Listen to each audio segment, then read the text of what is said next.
Hi friends, எங்கள் ஊரில் election இன்றைக்கி. எலெக்ஷன் ஒன்று ஷாக் ஆகாதீங்க, அது 19ஆம் தேதி தானேன்ட்டு. வயசானவங்களுக்கெலாம் வீடு தேடியே எலெக்ஷன் ஆஃபீஸர்ஸ் அப்புறம் போலீஸோட செக்யூரிட்டியோட வீடு தேடியே இந்த எலெக்ஷன் பாக்ஸோடு வராங்க ஓட்டு போடுறதுக்காக. எங்கள் வீட்டில் ஒரு பாட்டி இருக்காங்க, ரொம்ப வயசு முடியாதவங்க.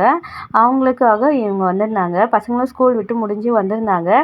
பசங்க வந்த உடனே அம்மா பசிக்குது, ஸ்நாக்ஸ் வேணும்னாங்க. என்னடா செய்யறதுன்னு யோசிச்சுட்டே இருந்தேன். ஹெல்தியான ஸ்நாக்ஸாகவும் கொடுக்கணும் அப்படின்னு சொல்லிட்டு யோசிக்கும்போது ஒரு ஐடியா வந்தது.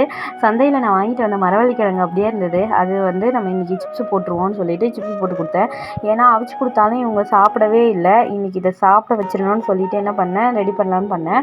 அதுக்குள்ளே மோர் கலக்கி கொடுக்கலாம், கொஞ்சம் சில்லுன்னு வெயிலுக்கு குடிப்பாங்கன்னு சொல்லிட்டு ஐஸ் க்யூப் போட்டு மோர் கொடுத்தேன். அப்பாடி சில்லுன்னு இருக்குமான்னு குடித்தான் பையன். அதுக்குள்ளே சிப்ஸும் நான் ரெடி பண்ணிட்டேன். சிப்ஸு ரெடியான உடனே இந்தப்பா டேஸ்ட்டை பார்ப்பேன்னு கொடுத்தா அவர் சாப்பிட்டுட்டு சூப்பராக இருக்குமா அப்படின்னு சொல்லிட்டு இருந்தான். எதுலம்மா செஞ்சேன், இது பொட்டேட்டோ சிப்ஸ் மாதிரியே தெரியலையே, சூப்பராக இருக்கே அப்படின்னா.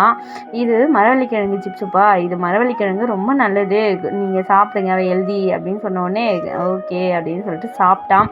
பாப்பாவும் ஓடி வந்தா. பாப்பாவும் அவளும் டேஸ்ட் பண்ணிவிட்டு அம்மா இது நல்லா இருக்குமா, சூப்பராக இருக்குது, இதே மாதிரியே செஞ்சு கொடுமான்னு 2 பேரும் சாப்பிட்டாங்க. இவன் பையனாலும் சாப்பிடுவான், பொண்ணு தாங்க சாப்பிட வைக்கிறதே பெரிய விஷயம். அவளையும் சாப்பிட வச்சிட்டேன். எப்படி என் வழி தனி வழி, சீண்டாதீங்க, சாப்பிடாம இருக்க மாட்டீங்கன்னு நினச்சிக்கிட்டேன். அப்புறம் முளைக்கட்டி வச்ச பச்சை பயிரும் இருந்தது, அதையும் கொடுத்தா இதே மாதிரி சாப்பிடவே மாட்டேன்ட்டாங்க.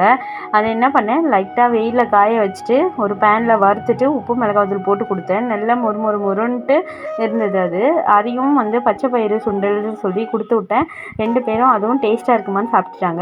உங்கள் வீட்லேயும் இந்த மாதிரி பசங்களை ஏமாற்றி ஸ்நாக்ஸ் எல்லாம் கொடுத்துருக்கீங்களா, ஹெல்த்தியான ஃபுட்டுன்னு கமெண்ட் செக்ஷனில் கமெண்ட் பண்ணுங்கள் ஃப்ரெண்ட்ஸ்.